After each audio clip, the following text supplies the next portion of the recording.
आप बताइए, 4 बार मुख्यमंत्री बनने का, सरकार बनाने का मौका मिला समाजवादी पार्टी को।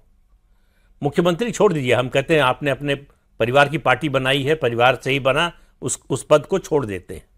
डिप्टी सीएम भी किसी और को बनाए क्या?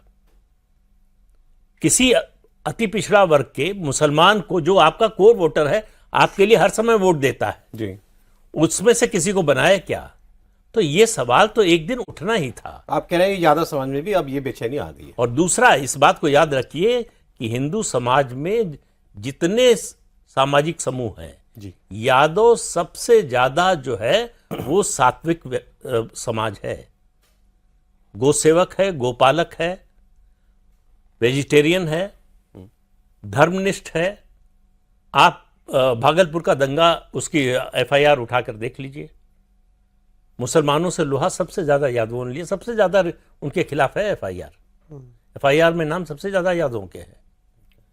अब उनके साथ, उनका जो सपा के साथ ग्लू था सत्ता का, वो टूट रहा है। अब एक बात अभी हम लोग और कर रहे थे, हमने कहा ना कि योगी जी के लिए मौका है। योगी फैक्टर क्यों?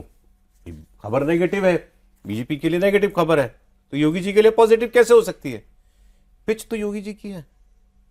आप योगी जी के भाषण जो है पिछले, जब से ये मामला चल रहा है, डे 1 से निकाल के देख लीजिए, और उसकी इंटेंसिटी और तीखापन बढ़ता जा रहा है। आज के उनके क्या है कि पहले जो लोग कहते थे कावड़ नहीं निकलने देंगे, जिनके राज में दिवाली, होली, विजयदशमी, रामनवमी शांति से नहीं मन पाते थे, वो आज कह रहे हैं कि हम राम मंदिर जाएंगे।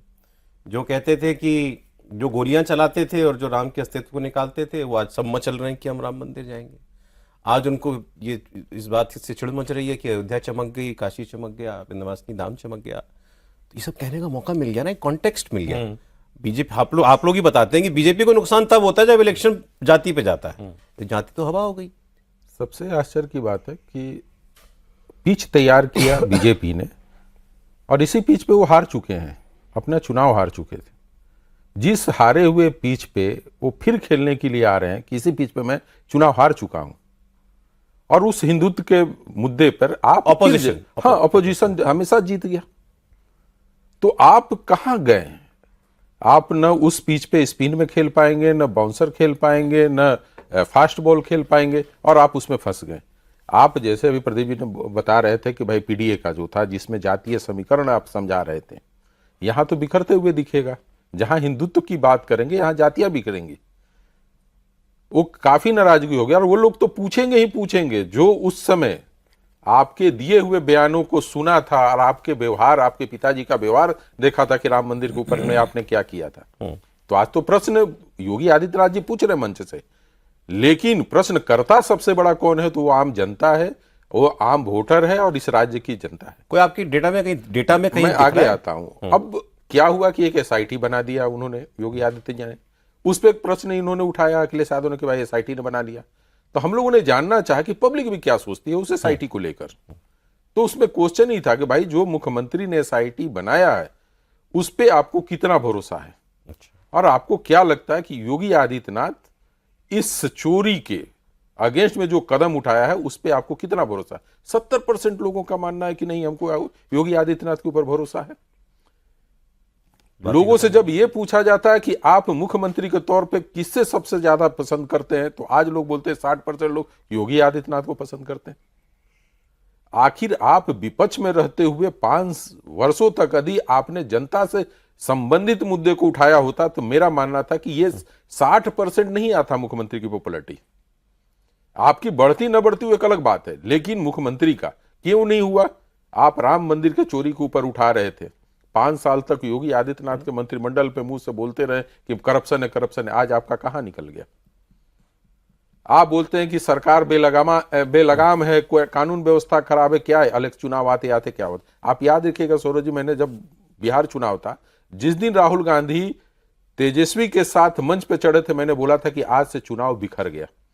अब ये एसआईआर पे इलेक्शन होने जा रहा है, ये बेरोजगारी पे नहीं होने जा रहा है।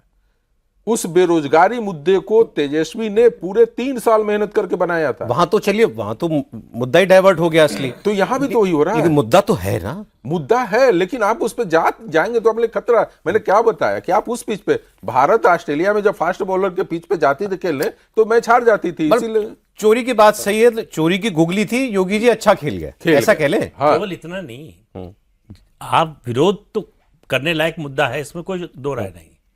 आपकी क्रेडिबिलिटी क्या है उस मुद्दे पर?